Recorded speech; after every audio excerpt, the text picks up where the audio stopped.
பகத்சிங் இந்தியாவின் விடுதலை வரலாற்றில் ஒரு சகாப்தம். கோபக்கார இளைஞன் என்றே பலர் அவரை அறிந்து வைத்திருக்கிறார்கள். அவரின் வாழ்க்கை மிகவும் ஆழமான தீர்க்கமான புரிதல் கொண்ட தெளிவான ஆளுமை அவர் என்பதையே காட்டுகிறது. அவர் கண்ட கனவுகள், கொண்டிருந்த கொள்கைகள் சிலிர்க்க வைப்பவை. குரு கிரந்த் சாஹிப்பில் நடந்த துப்பாக்கிச் சூடு சம்பவத்தில் மக்களை கொன்ற அரசுக்கு எதிராக கூட்டம் ஒன்று ஊர் ஊராக பயணம் போயிருந்தது. அப்படி அவரின் ஊருக்கும் அந்த கூட்டம் வந்தது. யாருமே அந்த பக்கம் ஆங்கிலேய அரசுக்கு பயந்து போகவில்லை. அவர்களை முன்னின்று வரவேற்பது நம்முடைய கடமை அல்லவா என்று பகத்சிங் முன்னின்று செயல்பட்டார். அப்பொழுது அவருக்கு வயது 14.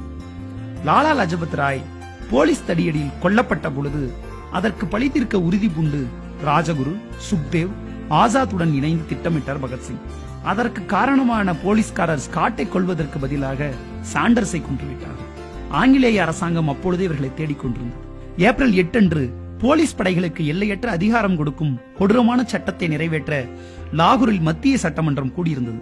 பகத்சிங் மற்றும் பட்டுகேஸ்வர் தத் இருவரும் இணைந்து மக்கள் இல்லாத இடத்தில் குண்டுகளை வீசினார்கள். புரட்சி ஓங்குக, ஏகாதிபத்தியம் ஒழிக என்று குரல் கொடுத்துக் கொண்டே அதை செய்து முடித்தார்கள். அவர்கள் தப்பிக்க முயலாமல் கம்பீரமாக சரணடைந்தார்கள். புரட்சி என்பது எளிய மக்களை கொள்வது அல்ல என்று பகத்சிங் தெளிவாக பதிவு செய்தார்.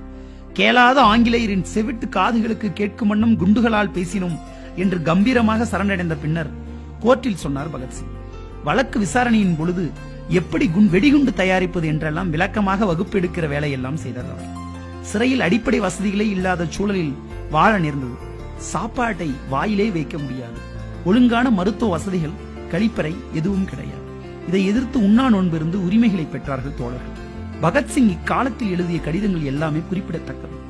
அங்கே இருந்த சிக்கல்களை பற்றி ஒரு கடிதத்திலும் புலம்பவில்லை அவர். மூலதனத்தில் இருந்து ரூசோவின் சமுதாய ஒப்பந்தம், வால்ட் விட்மனின் கவிதை வரிகள், லெனினின் தத்துவங்கள், உமர் கய்யாமின் கவிதைகள் என்று எக்கச்சக்கமாக தான் வாசித்தவற்றை பதிவு செய்கிறார் பகத்சிங். சுரண்டலற்ற எல்லாருக்கும் சமநீதி கிடைக்கும் சமுதாயம் விடுதலைக்கு பின்னர் அமைய வேண்டும் என்றும் அது சார்ந்து என்ன செய்ய வேண்டும் என்றும் அப்பொழுதே பதிவுகள் செய்கிறார் பகத்சிங். மதத்தின் பெயரால் நடக்கும் வன்முறைகள் மதவாதம் ஒழிய மக்களுக்கு தெளிவை உண்டு செய்ய வேண்டும் என்றும் 80 வருடங்களுக்கு முன்பே 20 வயது இளைஞன் ஒருவன் பதிவு செய்கிறான் என்பதை நீங்கள் நம்பித்தான் ஆக வேண்டும். ஒரு நாய் நம் மடியில் அமரலாம், நம் சமையல் அறைக்குள் செல்லலாம், ஆனால் ஒரு மனிதன் தொட்டுவிடக்கூடாது. விலங்குகளை நாம் வழிபடுகிறோம், ஆனால் மனிதர்களோடு மட்டும் நெருங்க முடியவில்லை என்று ஜாதியத்துக்கு எதிராகவும் குரல் கொடுத்திருக்கிறார் பகத்சிங்.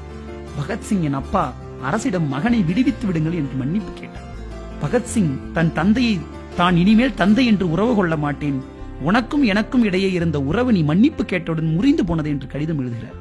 சாவதற்கு முன் அம்மாவுக்கு பகத்சிங் எழுதும் கடிதம் கண்ணீரை வர வைக்கக்கூடியது. என் பிணத்தை வாங்க வராதே அம்மா, நீ என் பிணத்தை வாங்கினால் என் பிணத்தை கண்டு கண்ணீர் விட்டு அழுவாய். அந்த அழுகையில் என் மரணத்தின் விதையில் எழ வேண்டிய தாக்கம், புரட்சி கனல் எழாமல் போகும் என்று குறிக்கிறார். சாகிற நாட்கள் நெருங்கிக் கொண்டிருந்த பொழுது பகத்சிங்குக்கு எடை கூடிக்கொண்டே போனது.